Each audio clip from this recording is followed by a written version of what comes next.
یعنی غصہ. اور یہ ایک ایسا پرابلم ہے جو کہ بہت زیادہ لوگوں میں پایا جاتا ہے، اور کئی ایسے لوگ ہیں جن کو اپنا غصہ کنٹرول کرنے میں بڑی ڈیفیکلٹی ہوتی ہے. اصل میں آخر غصہ ہے کیا؟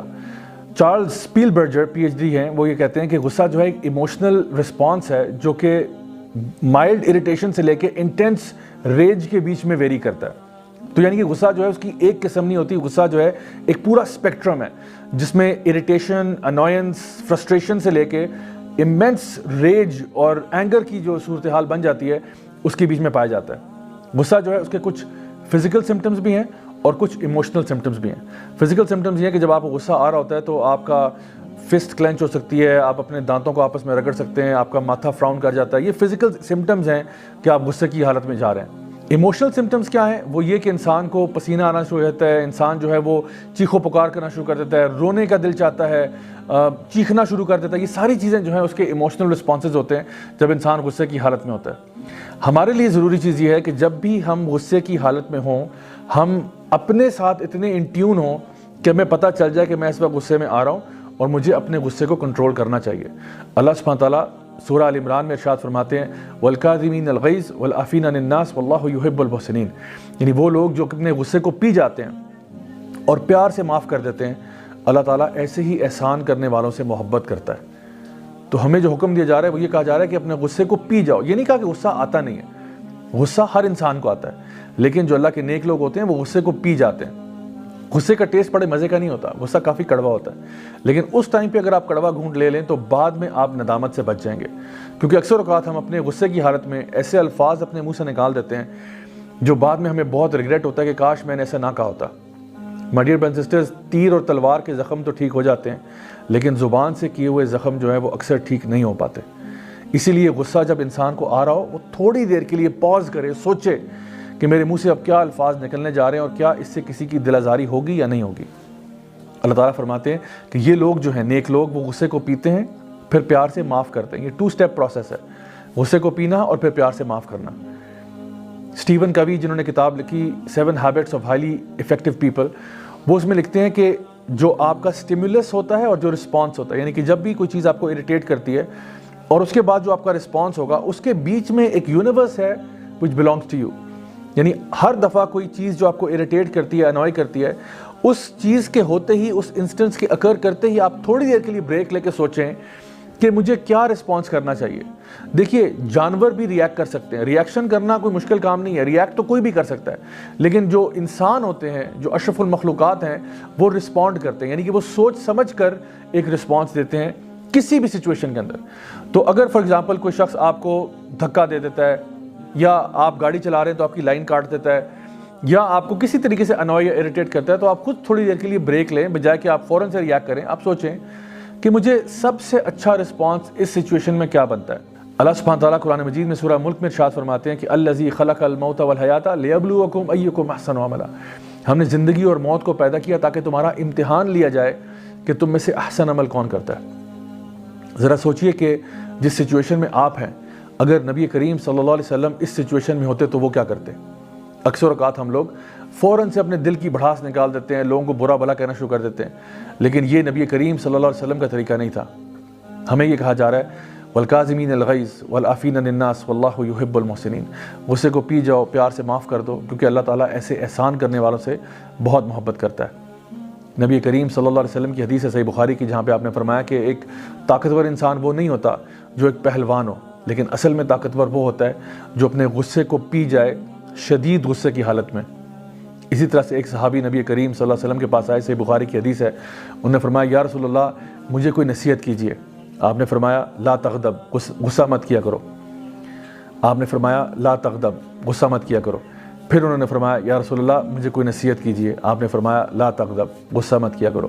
اور تیسری دفعہ پھر آپ نے یہی فرمایا. تو وہ صحابی کہتے ہیں کہ مجھے پھر احساس ہوا کہ واقعی میں میری ہر برائی کی جو جڑ ہے وہ اصل میں میرا غصہ ہے. یہ غصہ جو ہے اس کے بہت سارے ٹریگرز ہوتے ہیں ہماری لائف میں. کسی بندے نے آپ کو کھانا دیر سے دیا، کسی ریسٹورنٹ میں آپ گئے ہوئے تھے، آپ ہوم ورک کرنا چاہ رہے تھے، آپ کا ہوم ورک آپ کے بہن بھائی میں سے کسی نے خراب کر دیا، یا پھر آپ کسی فرینڈ کے ساتھ کہیں باہر جا رہے تھے، وہ آپ کے ساتھ انسلٹنگ ایٹیٹیوڈ دکھا رہا ہے، وغیرہ وغیرہ. اس طرح کی بہت ساری مثالیں ہو سکتی ہیں. لیکن یاد رکھیے ایسی مثالیں آپ کی زندگی میں ضرور پیش آئیں گی، کیونکہ اللہ تعالیٰ نے آپ کا امتحان تو لینا ہے. یہ کیسے مانا جائے کہ آپ ایک اچھے مسلمان ہیں جب تک آپ کو آزمایا نہیں گیا؟ اللہ تعالیٰ بھی قرآن مجید میں ارشاد فرماتے ہیں کہ بس تم جسٹ بیکاز تم کہتے ہو کہ تم مسلمان ہو تو تمہیں کسی آزمائش سے نہ گزارا جائے۔ یقیناً ہمیں مختلف آزمائشوں سے گزارا جائے گا، کیونکہ دیکھنا یہ ہے کہ اصل میں اپنے دعوے پر پورا کون اترتا ہے۔ جب ایک انسان کہتا ہے کہ میں لا الہ الا اللہ والا ہوں، تو کیا واقعی وہ اللہ تعالیٰ پر بھروسہ کرتا ہے یا نہیں کرتا؟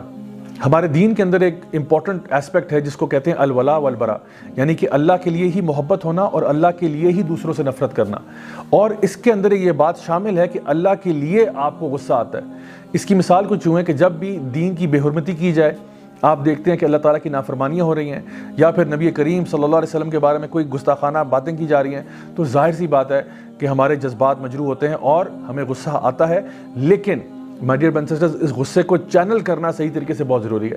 یعنی کہ غصہ آ رہا ہے، بالکل ٹھیک ہے، ویلڈ ہے، لیکن اب اس کا یہ مطلب نہیں ہے کہ آپ کسی غریب کی سائیکل توڑ دیں، کسی کی گاڑی کو آگ لگا دیں، کسی کا ATM لوٹ لیں۔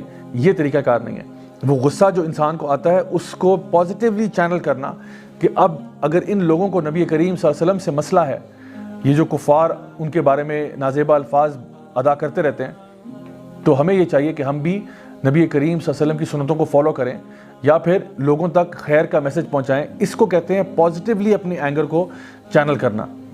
اب اوور آل غصے کا کیور میں آپ کے سامنے بیان کر دیتا ہوں کہ اگر آپ کو غصہ زیادہ آتا ہے تو آپ کیا کریں۔ سب سے پہلی بات یہ ہے کہ غصے کا بہت زبردست اور پیارا علاج یہ ہے کہ انسان خاموش رہے۔ کبھی کوئی انسان آپ کو اریٹیٹ کرتا ہے، تنگ کرتا ہے، کوئی ایسی بات کہہ دیتا ہے، تو آپ اپنے دل و دماغ میں یہ بات سوچ لیں کہ میں اس وقت خاموش رہوں گا، شاید اس کا جواب میں ان کو گھنٹے بعد دے دوں گا، 2 گھنٹے بعد، اگلے دن دے دوں گا، نو پرابلم۔ کیونکہ خاموش رہنا جو ہے یہ اکثر سچویشنز کو ڈائلیوٹ کر دیتا ہے، اکثر ہاسٹائل سچویشنز کو ڈیفیوز کر دیتا ہے۔ دوسرا جو چیز ہمیں نبی کریم صلی اللہ علیہ وسلم نے سکھائی ہے وہ یہ ہے کہ جب بھی انسان غصے کی حالت میں ہو تو وہ پڑھ لے اعوذ باللہ من الشیطان الرجیم، یعنی اللہ تعالیٰ کی پناہ مانگے شیطان کے شر سے۔ اسی طرح سے نبی کریم صلی اللہ علیہ وسلم نے ہمیں سکھایا کہ غصے کی حالت میں پانی کا پینا، کیونکہ غصہ جو ہے وہ شیطان کی طرف سے ہے، شیطان جو ہے وہ آگ سے بنا ہے، اور کوئی چیز بھی آگ کو اتنی آسانی سے ٹھنڈا نہیں کرتی جس طرح پانی۔ تو انسان کو پانی پینا بھی چاہیے، وضو بھی کرنا چاہیے، یہ بھی ایک اچھی چیز ہے جو کہ انسان کر سکتا ہے اپنے آپ کو غصے سے باہر نکالنے کے لیے۔ اگر انسان کھڑا ہوا ہے تو بیٹھ جائے، اگر بیٹھا ہوا ہے تو لیٹ جائے۔ یہ بھی تعلیم ہمیں نبی کریم صلی اللہ علیہ وسلم نے دی ہے، اور میں سمجھتا ہوں بہت افیکٹو ہے غصے کو ٹھنڈا کرنے کے لیے۔ پھر یہ بات کہ اگر کوئی شخص آپ کو غصے کی حالت میں اگر آپ ہیں اور کوئی اگر آپ کو اس ٹائم پہ نصیحت کرے کہ بھئی آپ پانی پی لیں، آپ بیٹھ جائیں، آپ اعوذ باللہ من الشیطان الرجیم پڑھ لیں، تو اس بیچارے کو آپ قصوروار نہ ٹھہرائیں اور اس کے اوپر بھڑک نہ پڑیں کہ جی تم مجھے کیوں کہہ رہے ہو، میں تو بالکل کام ہوں۔ ایسا نہیں کریں۔ پھر یہ کہ میں سمجھتا ہوں ایک بہت اچھی چیز جو ہم کر سکتے ہیں غصے کی حالت میں، یہ میری پرسنل ٹپ ہے جو میں آپ سے شیئر کر رہا ہوں، وہ یہ ہے کہ شیشے میں اپنا منہ دیکھ لیا کریں غصے کی حالت میں۔ یا آج کل تو اسمارٹ فون تو ساروں کے پاس ہی ہوتے ہیں، ذرا سیلفی موڈ آن کر کے اپنی تصویر دیکھ لیا کریں کہ آپ غصے میں کیسے لگتے ہیں۔ تو جب آپ اپنے بھیانک چہرے سے پریشان ہو جائیں تو پھر آپ کو آئیڈیا ہو جائے گا کہ بھئی یہ چہرہ میں دوسروں کو پھر کیوں دکھاتا ہوں۔ تو یہ بھی غصے کو دور کرنے کا بڑا آسان طریقہ ہے۔ پھر جان لیں کہ جو اینگر کے ہارمفل ایفیکٹس ہیں وہ آپ کے لیے فزیکلی بھی ہیں اور ایموشنلی بھی ہیں۔ جو لوگ غصے کی حالت میں زیادہ ہوتے ہیں ان کا بلڈ پریشر ہائی ہو جاتا ہے، ان کا ہارٹ ریٹ ہائی ہوتا ہے، اور ان کو بہت سارے میڈیکل پرابلمس بھی ہو جاتے ہیں۔ جو لوگ کانسٹنٹلی غصے کی حالت میں رہتے ہیں اور ان کو ایموشنل اور سائیکولوجیکل پرابلمس بھی ڈیولپ ہو جاتے ہیں۔ تو anger is not good for you if done ایکسیسولی۔ اور فائنلی یہ بات کہ نبی کریم صلی اللہ علیہ وسلم کی حدیث سے آپ نے فرمایا کہ دنیا میں لوگوں پر رحم کیا کرو تاکہ عرش والا رب تم پہ رحم کیا کرے۔ So my dear brothers and sisters, اگر آپ چاہتے ہیں کہ اللہ آپ کو معاف کر دے، آپ کی تمام غلطیاں کوتاہیاں گناہوں کو معاف کر دے، تو پھر لوگوں سے بھی پیار محبت سے رہنا سیکھیں، لوگوں کو بھی معاف کرنا سیکھیں۔ Until next time, this is me, Raja Ziaul Haq, signing off. Wassalamu alaikum wa rahmatullahi wa barakatuh.